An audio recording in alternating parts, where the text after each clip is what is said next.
So have you ever tried to move your code to a super powerful GPU, expecting a massive speed up, not only to find it's not really faster, sometimes it might be even slower. It's a super common problem, and today we are going to figure out exactly why that happens. And more importantly, how to fix it by learning to think in parallel. So to really get this, we need a simple analogy.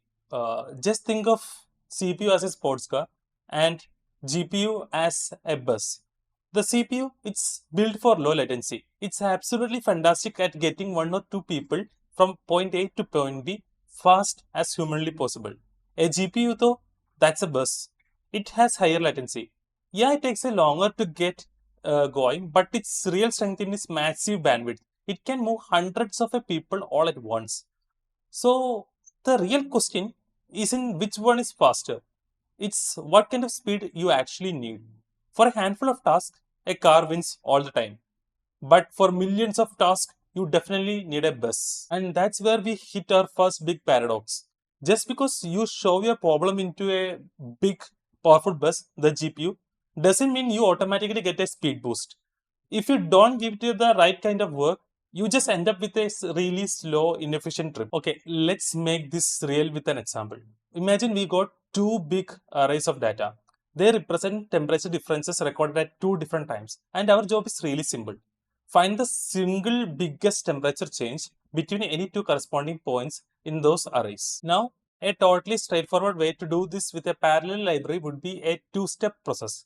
First, you would use a transform operation.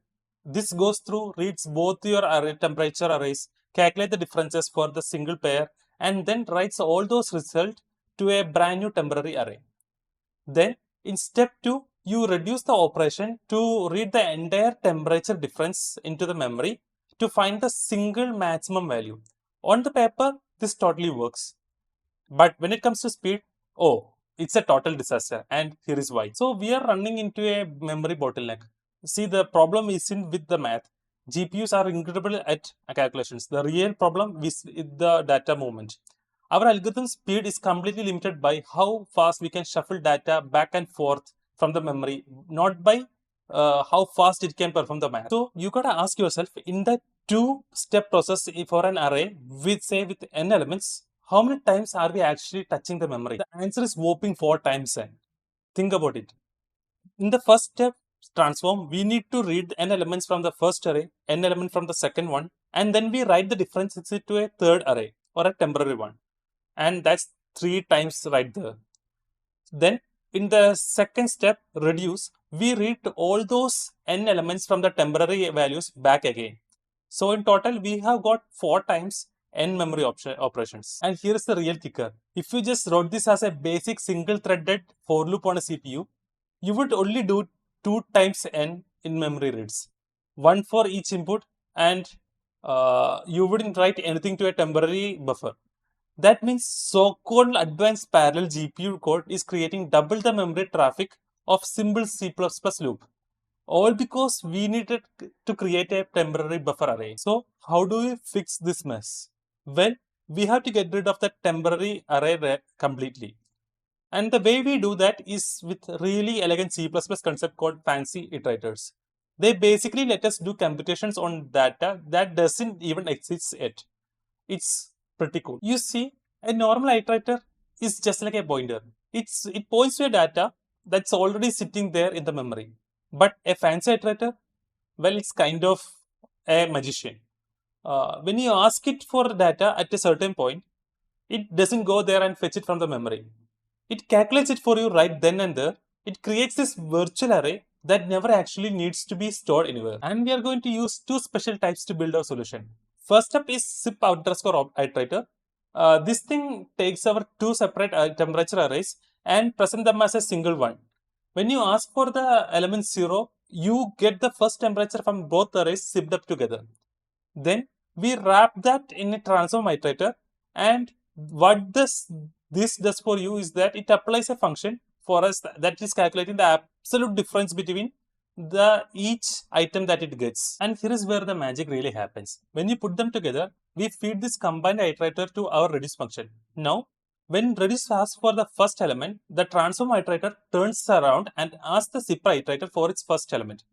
The zip iterator then reads the first value from each of our input arrays, bundles them up, hands them back. The transform iterator immediately calculates the difference and passes that single value on. The data is generated and consumed in one fluid motion, and no temporary storage required. And the result? What do we get for all this cleverness? By simply fusing the operations and getting rid of the temporary array, we cut our memory traffic in half, and that translates directly to 2 times speed. We are doing the exact same amount of math, but we are suddenly twice as fast just by being smarter about how we move our data around. Okay, so we tackle the memory beast, but that's only half the story. Minimizing the data movement is one thing, but there is another much more subtle trap waiting for us.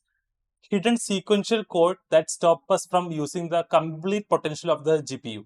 This next part is all about making sure our work is completely parallel. So let's imagine a new problem. This time we have 2D grid of temperatures, and our goal is to calculate the total sum for each individual row. It's a classic problem called segmented sum. Now here is the trap. You might think to use an algorithm that launches one parallel thread for each row you have. But look closely at what's happening. Inside each of those supposedly parallel threads is a good old-fashioned sequential for loop that has to check through millions of columns of all by itself.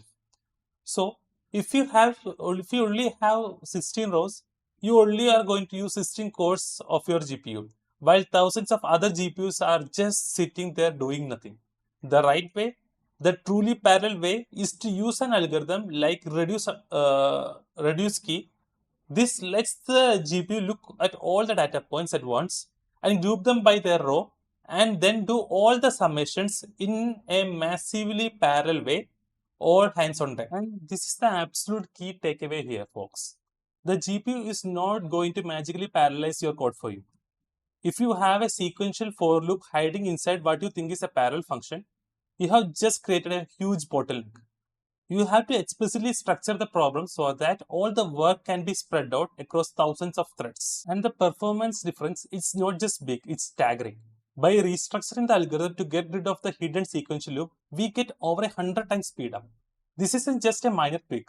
It's a completely different way of thinking that unlocks the real power of the hardware. So after all that, what have we learned? It really all comes down to two fundamental rules for getting this kind of speed you expect from your GPU. Rule number one, minimize your memory traffic. Every single byte you move out comes out at a cost. So use tools like fancy iterators to fuse your operations together and compute data on the fly instead of storing it. And rule number two, maximize true parallelism. You have to be a detective, hunt down those hidden sequential loops in your code and restructure things so you can spread the work across every available core. So the next time your parallel code feels sluggish, don't just blame the hardware. Ask yourself this question: where is the hidden cost? Is it some temporary array creating a traffic jam? Or is it a hidden sequential loop that's leaving my GPU totally bored? I guarantee you the answer is almost always one of these two. You might know that I love tinkering with technology, I love learning new stuff, and I have created a notebook LLM for you to interact with whatever I have learned from this particular video. So please do check the link in the description below. As if you like this video, put the thumbs up and do subscribe to the channel, because I will be doing more similar videos and exploring new technologies and building new stuff.